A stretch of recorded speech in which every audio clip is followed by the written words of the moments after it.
Assalamualaikum warahmatullahi wabarakatuh. Alhamdulillahirabbil alamin wa bihi nasta'inu ala umurid dunya waddin wassalatu wassalamu ala nabiyyina Muhammadin wa ala alihi wa sahbihi ajma'in amma ba'du.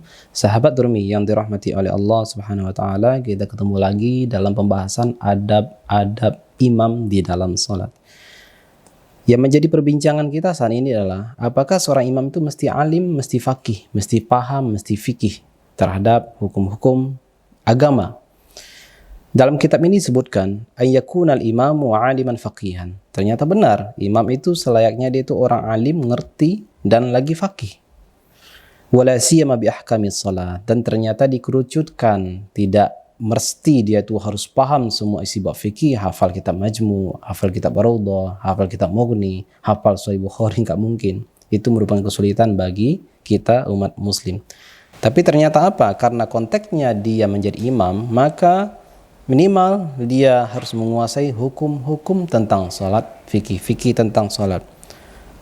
Dan lagi-lagi karena dia seorang imam, itu pun masih dikerucutkan lagi. Wa 'alal khususi ahkamul imamati wa sujudus sahwi. Lebih khusus lagi, dia harus mengetahui hukum-hukum bagaimana aturan menjadi imam.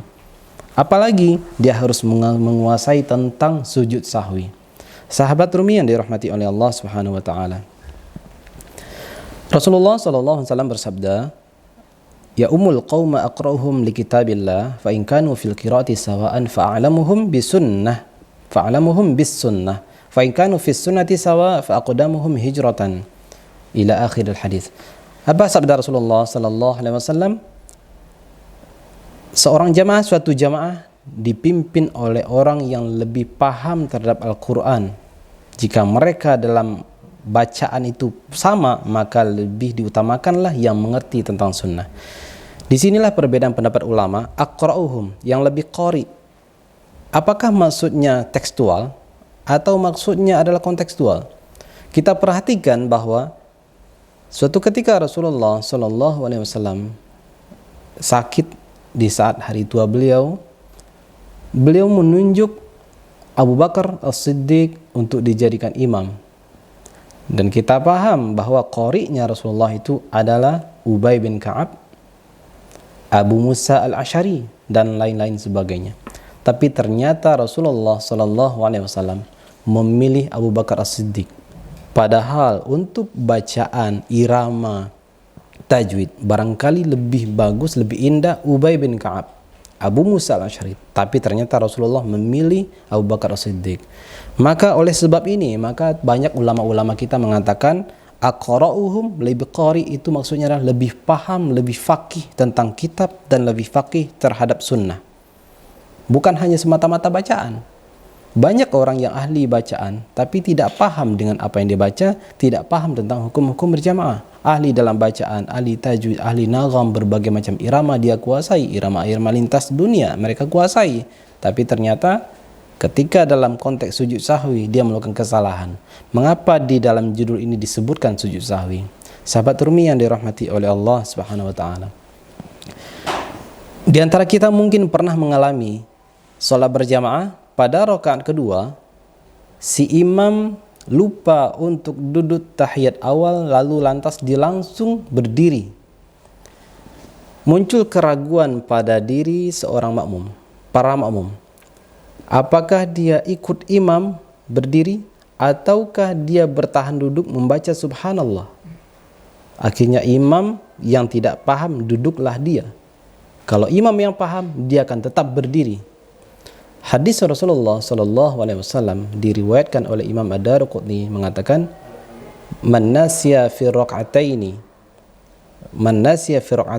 orang yang lupa pada rakaat kedua, fi rak'ati tsaniyah, thumma yaqum, kemudian dia berdiri, wastatamma qa'iman, dan sudah sempurna berdirinya, sudah berdiri lurus, dia lupa untuk duduk tahiyat awal, fala yajlis, tidak boleh dia kembali sujud. Kalau dia sujud, seorang imam sudah terlanjur berdiri pada rakaat kedua, kalau dia kembali duduk untuk mengajar tahiyat yang lupa tadi, maka batallah solatnya. Mengapa demikian? Karena seorang imam sudah terlanjur berdiri. Sementara berdiri itu adalah posisi rukun. dan dia kembali untuk mengejar yang sunat. Dan ini perlu kita ketahui, ternyata duduk tahiyat awal itu adalah sunat dalam ibadah solat. Jika seseorang yang sudah berada dalam posisi rukun, dan rukun itu wajib, dan dia mengejar yang sunat yang tertinggal, maka batallah solatnya. Nah, seorang makmum yang paham dan imam yang paham tentang fikih solat, jika dia terlanjur berdiri, meskipun makmum mengatakan subhanallah, subhanallah, subhanallah, imam yang tidak paham, dia akan duduk, batallah solat berjamaah semuanya. Maka imam yang faqih, dia tetap berdiri meskipun si makmum mengatakan subhanallah. Mengapa?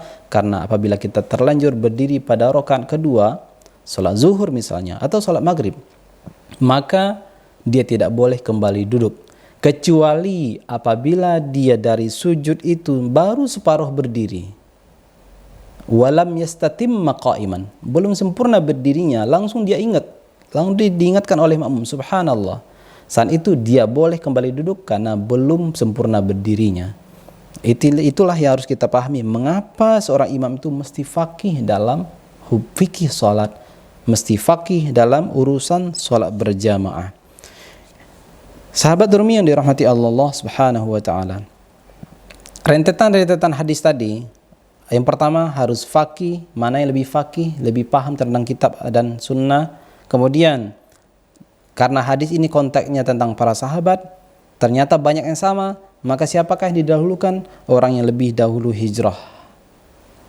Kalau ternyata sama, maka siapa yang didahulukan? Orang yang lebih dulu masuk Islam. As-sabiqunal awwalun.